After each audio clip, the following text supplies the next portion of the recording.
to our channel, Gajis Math Foundation and Brain Gym. अब होगा maths का tension दूर. So, watch this video till the end and see you at the end of the video. So let's get started. Hello everyone, welcome back again. तो standard 8 में आज से हम नया लेसन स्टार्ट कर रहे हैं, that is cube and cube roots.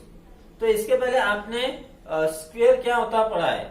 अगर कोई एक नंबर हम लेते हैं, मान लो हमने एक नंबर ली x, तो x का स्क्वायर कैसे हमें मिलता है, तो x को उसी नंबर से मल्टीप्लाई करने के बाद जो आंसर आता है that is the square of x. For example, अगर हमें 2 का स्क्वायर फाइंड करना है तो 2 इंटू 2 करेंगे, दैट इज इक्वल टू 4. तो 4 इज द स्क्वायर ऑफ 2.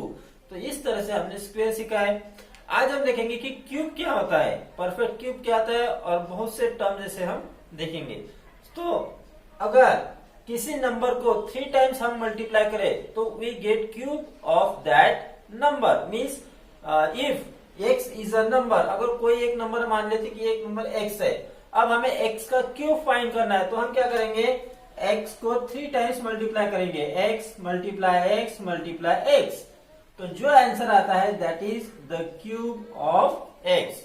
तो इस तरह से हम उसे लिखते हैं. जैसे एक नंबर हमने लिया, यहाँ पे मान लो कि 4 लिया और हमें 4 का क्यूब फाइंड करना है. So we will write 4 multiply 4 multiply 4 that is equal to, means 4 का क्यूब फाइंड करने के लिए हम 4 की मल्टीप्लीकेशन 3 टाइम्स करेंगे. सो 4 4 जा 16 मल्टीप्लाइड बाय 4 and 16 4 जा 64. So in this way we can find the cube of any number. For example देखते हैं, जिसमें अगर मान लो आपको फाइंड करना है 3 का cube, so we will write it in this way. So cube of 3 equal to 3 multiply 3 that is equal to 3 3 जा 9 9 3 जा 27. So we can write in this way, cube of 3 is 27. अगर मान लो हमें 5 का क्यूब फाइंड करना है, तो 5 की मल्टीप्लीकेशन हम करेंगे 3 time. So you gate 5 multiply 5 that is equal to 5 5 is 25 into 5 करो, so you will get 125. तो इस तरह से हम किसी भी नंबर्स का क्यूब फाइंड कर सकते हैं. तो आपको कम से कम 20 तक के क्यूब्स पता होने चाहिए. तो उसके लिए आप एक लिस्ट बना लो 1 से लेकर 20 तक की क्यूब्स की, और आप उसको डेली रीड करो. Now we will see perfect cube. A natural number is said to be a perfect cube if it is the cube of a natural number. कोई एक नेचुरल नंबर आपको दिया और पूछा कि क्या ये परफेक्ट क्यूब है, तो किसी नेचुरल नंबर की वो परफेक्ट क्यूब मतलब वो क्यूब है तो वो परफेक्ट क्यूब होता है. जैसे फॉर एग्जांपल इसका एग्जांपल देखते हैं. जैसे हमने लिया क्यूब ऑफ 2, तो क्यूब ऑफ 2 इक्वल टू होता है 8 and 2 is a natural number. So we can say that 8 is a perfect cube. Okay, अगर हमने लिया cube of 3, so you get here 27. So 27 is a cube, 27 is a perfect cube. अगर आपने 4 का cube find किया तो आपको मिलता है 64. It means that 64 is a perfect cube. तो इस तरह से हम परफेक्ट क्यूब नंबर कौन से हैं ये बता सकते हैं. Got it? अगर आपको पूछा गया, अगर आपको एक नंबर दिया, मान लो जैसे 512 दिए और पूछा कि 512 परफेक्ट क्यूब है या नहीं, तो कोई भी नंबर परफेक्ट क्यूब है या नहीं वो कैसे डिसाइड करना, उसके बारे में अभी देखते हैं. सो सबसे पहले तो आप देख लो कि 512 के पहले तो हम फैक्टर्स फाइंड करेंगे. तो इस तरह से 512 को आप पहले तो it is divisible by 2, so we will write here 2 से डिवाइड करो, 2 2 जा 4, 2 5 जा 10, 2 6 जा 12, तो 256 आया. 256 को फिर 2 से डिवाइड करो, 2 1 जा 2, 2 2 जा 4, 2 8 जा 16, फिर 2 से डिवाइड होता है, 2 6 जा 12, 2 4 जा 8, फिर 2 से डिवाइड होता है 32, फिर 2 से डिवाइड होता है 16, फिर 2 से डिवाइड होता है 8, फिर 2 से डिवाइड होता है 4, फिर 2 से डिवाइड होगा 2, और फिर 2 से डिवाइड किया तो आ गया यहाँ पे 1. सो 512 के तो ये हो गए फैक्टर्स. सो अब इसको हमें इस तरह से लिखना है कि इसके मतलब जो सेम फैक्टर्स है उसके 3 ग्रुप्स बनेंगे. तो यहाँ पे देखो, ये हो गया फर्स्ट ग्रुप, ये हो गया सेकंड, और ये हो गया थर्ड. तो 2 इंटू 2 इंटू 2, तो कितना हो गया फर्स्ट ग्रुप में, 2 2 जा 4, 4 2 जा 8. तो पहले तो हम इस तरह से लिख लेंगे 2 इंटू 2 इंटू 2, ये हो गया पहला group, multiply 2 into 2 into 2 second group, multiply 2 into 2 into 2, ये हो गया थर्ड ग्रुप। इस तरह से हमें आइडेंटिकल जो फैक्टर्स है उसके हमें 3 ग्रुप्स बनाने हैं। दैट इज इक्वल टू, तो पहले ग्रुप का आंसर हो गया 8 multiply 8 multiply 8, so that is equal to हम लिख सकते हैं 8 power 3 means cube of 8। So cube of 8 is 512। तो 512 ये नेचुरल नंबर का क्यूब है। That's why we can say that 512 is a perfect cube. तो इस तरह से आप किसी भी नंबर्स को परफेक्ट क्यूब है या नहीं है ये आप फाइंड कर सकते हैं। इसी तरह से अगर आपको पूछा 726 ये परफेक्ट क्यूब है या नहीं, तो सबसे पहले तो हम इसके प्राइम फैक्टर्स फाइंड कर लेते हैं। So here I draw 726। अब आप देखो 726 किससे डिविजिबल है, तो सबसे पहले तो वो 2 से डिविजिबल है, इसमें 2 की टेस्ट लगती है, तो इसमें हमें टेस्ट लगा के इसके प्राइम फैक्टर्स फाइंड करने हैं। तो 2 की टेस्ट लगती है, 2 से डिवाइड करो, 2 3 जा 6, रिमेन 1, 2 6 जा 12 और 2 3 जा 6। अब ये नंबर 2 से डिविजिबल नहीं है, तो चलो देखते हैं 3 से है क्या। तो 3 प्लस 6 9 प्लस 3 12, तो 3 से डिविजिबल है, तो इसको 3 से डिवाइड करो। सो 3 1 जा 3, 3 2 जा 6, 3 1 जा 3। अब फिर से देखो क्या है, 3 से डिविजिबल है, 1 प्लस 2 3, 3 प्लस 1 4। 3 की टेस्ट नहीं लगती, 3 से डिविजिबल नहीं है। फिर 4 की नहीं लगती, तो डायरेक्ट फिर ये 11 से डिविजिबल है। सो वी राइट हियर 11, क्योंकि स्क्वायर ऑफ 11 इज 121। तो 11 से 121 को डिवाइड करो, सो यू गेट 11, और फिर 11 को 11 से डिवाइड करो, remain here 1। So 726 equal to 2 multiply 3 multiply 11 multiply 11। अब हमें जो प्राइम फैक्टर्स मिलते हैं उसके हमें 3 ग्रुप बनाने हैं। आइडेंटिकल फैक्टर्स के 3 ग्रुप बनाने हैं, लेकिन यहाँ पे आइडेंटिकल फैक्टर्स के 3 ग्रुप नहीं बनते। That's why we can say that 726 is not a perfect cube. So will write here 726 is not a perfect cube. तो इस तरह से आप ये एग्जांपल्स कर सकते हैं। Got it? Now we will see properties of cubes of a number. उसके पहले आपको एक बात बदलू कि अगर आपको वीडियो अच्छा लगता है तो आप वीडियो को लाइक कीजिए, और अगर चैनल पे आप नए हो तो चैनल को सब्सक्राइब कीजिए। तो चलो देखते हैं properties of cube of a number. The cube of even number is even and the cube of odd number is odd. अब इवन नंबर और ऑड नंबर आपने सेकंड थर्ड मतलब स्टैंडर्ड से सीखते आए हो, ठीक है। तो ऐसे नंबर जिसके यूनिट प्लेस पे 1 3 5 7 9 होता है, दिस आर ऑड नंबर्स। और ऐसे नंबर जिसके यूनिट प्लेस पे 0 2 4 6 और 8 होता है, उन्हें हम कहते हैं इवन नंबर्स। तो अगर इसका एक एग्जांपल लेते हैं, अगर हमें क्यूब फाइंड करना है इवन नंबर का, जैसे मैंने यहाँ पे लिया 12 और आपको फाइंड करना है 12 का क्यूब, ठीक है। तो 12 का क्यूब जो आएगा that will be even number, because 12 is a even number.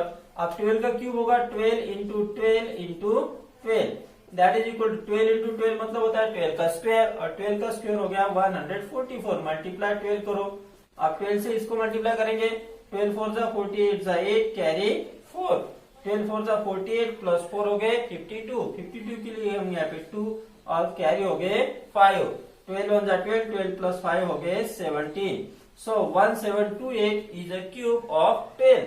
अब इसके यूनिट प्लेस पे देखो 8 है, it means this is a even number, okay. तो cube of even number is even number. एक और एग्जांपल लेते हैं हम, सेकंड एग्जांपल, जिसमें हम देखते हैं ऑड नंबर का क्यूब। जैसे हमने फाइंड करना है 13 का क्यूब, 13 इज ऑड नंबर, तो 13 का क्यूब फाइंड करना मीन्स 13 को हमें 3 टाइम्स मल्टीप्लाई करना है। अब 13 मल्टीप्लाई 13 ये हो गया square of 13, and square of 13 हो गया 169। मल्टीप्लाइड बाय आप 13 करो, ठीक है। तो 13 9 जा 117 होता है, तो यहाँ पे लिखा 7 कैरी हो गए 11। 36 जा 78 होता है, तो 78 इसमें ऐड कर दो, तो यहाँ पे आ गए 89 का हमने लिखा, यहाँ पे 9 कैरी हो गए 8, और 13 1 जा 13, और 13 प्लस 8 हो गया 21। So answer is 2197। तो 2197 इसके यूनिट प्लेस पे देखो 7 है, that's why this is an odd number. तो ऑड नंबर का क्यूब हो गया odd number. So this is the first property. Now we will see next property. In a perfect cube, each prime number appear 3 times in its prime factors. तो मतलब हमें अगर कोई perfect cube number दी है तो उस नंबर के जो प्राइम फैक्टर्स होते हैं वो हर 3 टाइम्स आते हैं। तो वो कैसे, चलो एग्जांपल देखते हैं। तो हमने यहाँ पे लिया एग्जांपल लिया जैसे 216। अब 216 किसका क्यूब है? 216 is a perfect cube, but वो नंबर किसका क्यूब है पहले ये फाइंड करते हैं। तो 216 के हम पहले फाइंड करते हैं प्राइम फैक्टर्स। तो 2 से डिवाइड करो, 2 1 जा 2 और फिर यहाँ पे गया 0 कैरी 1 और 2 8 जा 16। तो 2 से अगर 216 को डिवाइड करो तो 108 आया। फिर इसको 2 से डिवाइड करो, 2 5 जा 10, 2 4 जा 8। फिर इसको 2 से डिवाइड होता है, 2 2 जा 4, 2 7 जा 14। फिर इसको 3 से डिवाइड होगा, 3 9 जा 27। फिर 3 से करो, 3 3 जा 9। फिर 3 से करो, 3 1 जा 3। तो इसके हमें 3 ग्रुप बनाने हैं आइडेंटिकल प्राइम फैक्टर्स के। तो हम 2 और 3 का एक एक ग्रुप बनाकर इसको लिखेंगे। सो यू गेट हियर 2 मल्टीप्लाई 3 एक ग्रुप हो गया, मल्टीप्लाई 2 मल्टीप्लाई 3 दूसरा ग्रुप, मल्टीप्लाई 2 मल्टीप्लाई 3 तीसरा ग्रुप। और इसको हम इस तरह से लिख सकते हैं, एक ग्रुप की मल्टीप्लिकेशन 3 टाइम्स है। सो 2 मल्टीप्लाई 3 ब्रैकेट का पावर 3। तो ये हो गया 2 3 जा 6, 6 का क्यूब हो गया 216। तो ये मैं बोलना चाहता हूँ कि ये जो प्राइम फैक्टर्स के जो आइडेंटिकल ग्रुप बनाए, ठीक है, वो कितने बार आते हैं? 3 टाइम्स आते हैं। जैसे ये 1 2 और 3। तो हर एक जो प्राइम नंबर है वो 3 टाइम्स आए। देखो 2 3 टाइम्स आ गए और 3 भी 3 टाइम्स आ गए। तो ये हो गई ये second property. Will say next property, cube of a negative number is negative. तो ऐसे एग्जाम्पल लिया मैंने, जैसे हमें फाइंड करना है -2 का क्यूब। तो -2 का क्यूब फाइंड करना है तो -2 की मल्टीप्लीकेशन हम 3 टाइम्स करेंगे। सो you get here -2 multiply -2 multiply -2। अब यहाँ पे मल्टीप्लीकेशन करते समय सबसे पहले हमें सिंबल की मल्टीप्लीकेशन करनी है। Minus into minus plus, plus into minus minus. So you gate symbol here minus, 2 2 जा 4, 4 2 जा 8। सो नेगेटिव नंबर का जो क्यूब होता है वो नेगेटिव होता है। और इसके पहले आपने 7th स्टैंडर्ड में भी सीखा है, किसी भी नेगेटिव नंबर का पावर अगर ऑड है तो आंसर उसका आता है नेगेटिव। एक और एग्जांपल देखते हैं, जैसे आपको -3 का क्यूब फाइंड करना है। आपको तो पता है 3 का क्यूब होता है 27 और यहाँ पे नेगेटिव नंबर का क्यूब है तो उसका आंसर आ गया फिर -27। तो इस तरह से ये प्रॉपर्टी है।